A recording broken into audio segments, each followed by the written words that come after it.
بسم الله الرحمن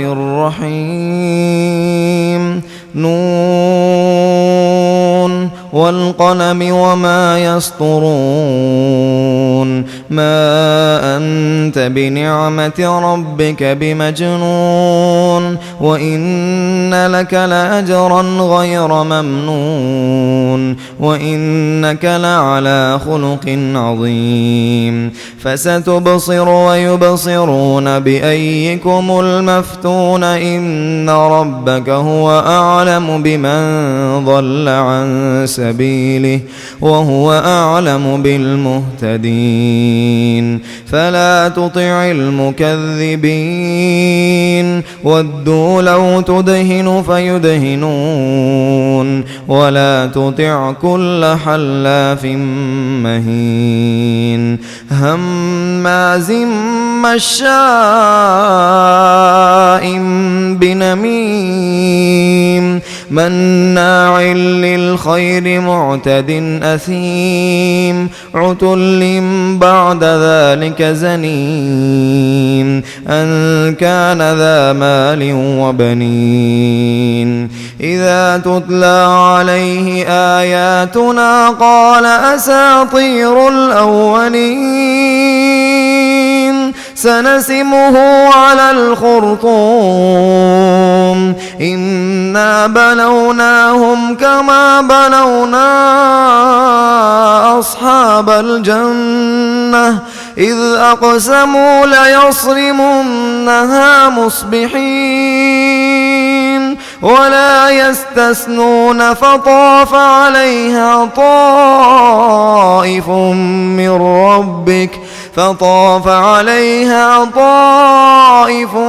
من ربك وهم نائمون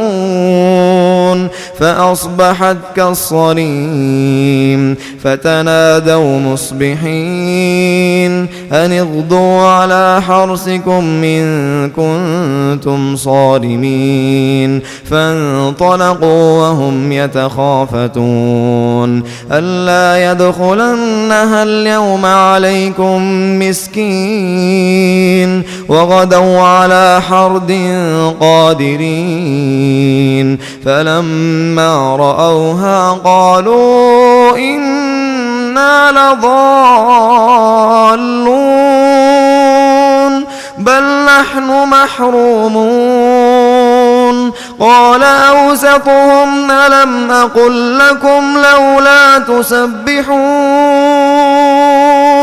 قالوا سبحان ربنا إنا كنا ظالمين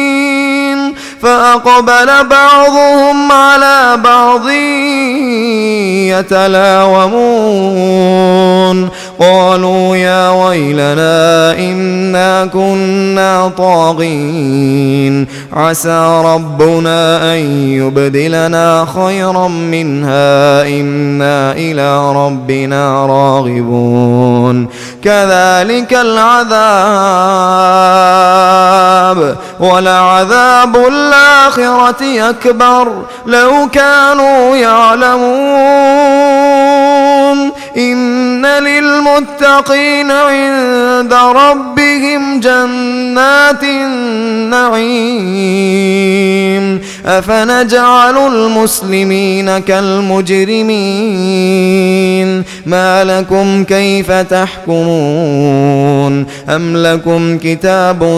فيه تدرسون إن لكم فيه لما تخيرون أم لكم أيمان علينا بالغة إلى يوم القيامة إن لكم لما تحكمون سلهم أيهم بذلك زعيم أم لهم شركاء فليأتوا بشركائهم إن كانوا صادقين يوم يكشف عن ساق ويدعون إلى السجود فلا يستطيعون خاشعة أبصارهم ترهقهم ذلة وقد كانوا يدعون إلى السجود وهم سالمون فذرني ومن يكذب بهذا الحديث سنستدرجهم من حيث لا يعلمون وأملي لهم إن كيدي متين أم تسألهم أجرا فهم من مغرم مثقلون أم عندهم الغيب فهم يكتبون فاصبر لحكم ربك ولا تكن كصاحب الحوت إذ نادى وهو مكظوم لولا أن تداركه نعمة من ربه لنبذ بالعراء وهو مذموم فاجتباه ربه فجعله من الصالحين وإن يكاد الذين كفروا ليزلقونك بأبصارهم لما سمعوا الذكر ويقولون إنه لمجنون وما هو إلا ذكر للعالمين.